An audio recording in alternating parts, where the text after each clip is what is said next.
ভাই হসপিটালে মাসিদের অত্যাচার 3 দিন বেড়ে চলছে কেন? সুপার সাহেব জবাব চাই, জবাব দাও। কালিয়াগঞ্জের জনগণ, কালিয়াগঞ্জের জনগণ, কালিয়াগঞ্জে আল্ট্রাসোনোগ্রাফি মেশিন এখন অব্দ চালু হলো না কেন? সুপার সাহেব জবাব চাই, জবাব দাও।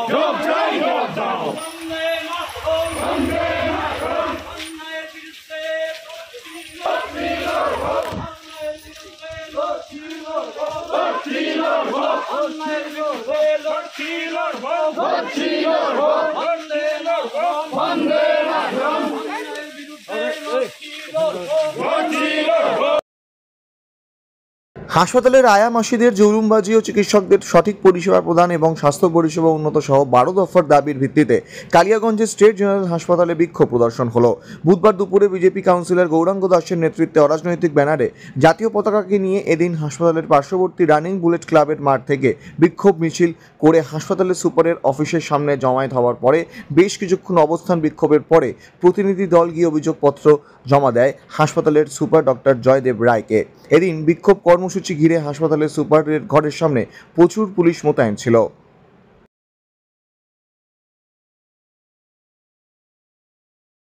দেখুন, আমি কোনো রাজনীতিক মতাদর্শে হতে পারি, কিন্তু রাজনীতির ঊর্ধ্বে আমি একজন সাধারণ মানুষ, কালিয়াগঞ্জের মানুষ হিসেবে, এবং কালিয়াগঞ্জ হসপিটাল আমার জন্মস্থান, এবং কালিয়াগঞ্জের এই জন্মস্থান কালিয়াগঞ্জ বিধানসভার সমস্ত স্তরের মানুষকে নিয়ে অরাজনৈতিকভাবে আজকে কালিয়াগঞ্জ হসপিটালে ঘটে চলা একের পর এক মাসিদের যে অত্যাচার, যার শিকার হচ্ছে বিভিন্ন পেশেন্ট থেকে শুরু করে এবং সেই পেশেন্টের পরিবারের লোকজন, তার সাথে নার্সদের দুর্ব্যবহার, হসপিটালের প্রসূতি বিভাগের কিছু ডাক্তার রয়েছে তাদের জঘন্য ব্যবহার, এবং হসপিটালে যেভাবে মানুষ এসে বিভিন্নভাবে বিভিন্ন সমস্যা এবং অত্যাচারের সম্মুখীন হচ্ছে, তার প্রতিবাদে কালিয়াগঞ্জ হসপিটালে আজকে সাধারণ মানুষকে নিয়ে কালিয়াগঞ্জ হসপিটালে এই আন্দোলন এবং সুপার সাহেবের ঘর আমরা ঘেরাও করেছি। আপনারা দেখছি যে মাসিদের ব্যাপারে আয়া মাসিদের কালিয়াগঞ্জের সব থেকে বড় অভিযোগ, কালিয়াগঞ্জের প্রত্যেকটা সাধারণ মানুষ যারা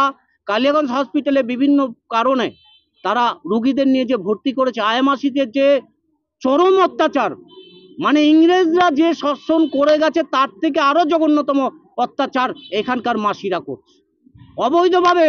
যেখানে বৈধ কোনো রকম ব্যাপার নেই যে মাসিরা ভিতরে থাকবে, অবৈধভাবে কি করে হসপিটালের ভিতরে আয়া মাসি থাকছে, এবং একের পর এক অত্যাচার, যে রুগী যারা রয়েছে, রুগী থেকে শুরু করে রুগীর পরিজনের উপর, কেন সুপার সাহেব নিশ্চুপ করে চুপ করে বসে রয়েছে? কেন নার্সরা ঠিক মতন পরিষেবা দিচ্ছে না?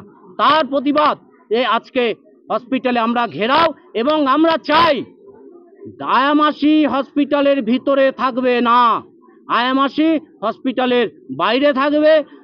রুগীরা বা রুগীর পরিজন তারা রুগী ভর্তি করার পরে যাকে তাদের আশা আয়া মাসির যদি প্রয়োজন হয় সেই অনুযায়ী তারা আয়া মাসি নেবে, এবং যদি না প্রয়োজন হয় তার বাড়ির পরিবার থাকবে, তার সাথে কোনো নার্স এবং ডাক্তার যাতে কোনো দুর্ব্যবহার না করে তা সেটা কিন্তু নিশ্চিত করতে হবে সুপার সাহেব। দেখুন, একটা কথা হচ্ছে, রাজনৈতিক দলের আমি কোনো না কোনো মতাদর্শের হতেই পারি, কিন্তু তার আগে আমি একজন সাধারণ মানুষ।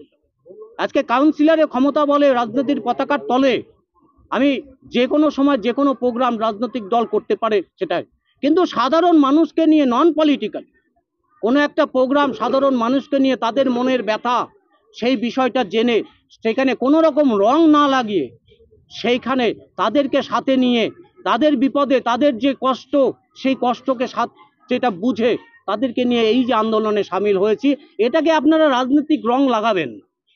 রাজনীতির জায়গায় আমার যে এখানে যে কালিয়াগঞ্জ হসপিটাল থেকে কালিয়াগঞ্জের প্রত্যেকটা নাগরিকের প্রতি যে আমার যে কর্তব্য, এবং কালিয়াগঞ্জের যে এখানকার যে আমি পৃথিবীতে এসেছি তার আমার যে সমাজের জন্য যে কর্তব্য, সেই কর্তব্য আমি পালন করছি। এর মধ্যে কোনো রকম রাজনৈতিক রং আশা করি আপনারা লাগাবেন না। রাজনীতি যখন করব, কাউন্সিলর হিসেবে যখন চলবো, সেখানে কাউন্সিলর সেই অনুযায়ী তখন সেইভাবে চলবো, কিন্তু এখন আমি সাধারণ মানুষের হয়েছি। বন্দে মাতরম, বন্দে মাতরম, বন্দে মাতরম, বন্দে মাতরম। সাধারণ রোগীর মাসির সাথে মাসিদের এত দুর্ব্যবহার কেন? সুপার সাহেব জবাব চাই, জবাব দাও। বন্দে মাতরম, বন্দে মাতরম, বন্দে মাতরম, বন্দে